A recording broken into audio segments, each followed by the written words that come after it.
Welcome to the Easy Computer Fixes channel, and this is just to announce a cumulative update that was pushed to Windows 10. So if you are on Windows 10 on April 2018 update, which is version 1803, that's where the majority of the people in Windows 10 are right now.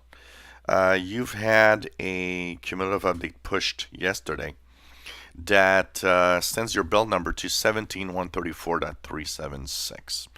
So if you're wondering what's in there, no security. First of all, there's really no security updates in there.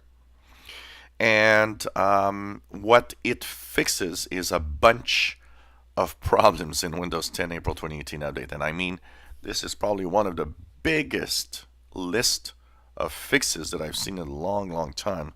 So this is going to be mostly bug fixes here, and there's no security in there.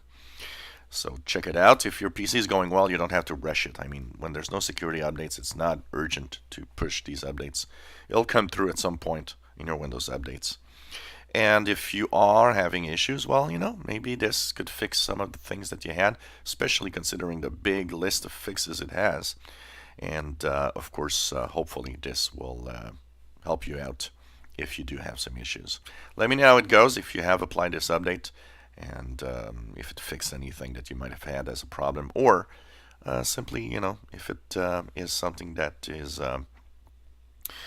going through being pushed, that if the install went well, at least. If you enjoy videos, please subscribe, give us thumbs up. Thank you for watching.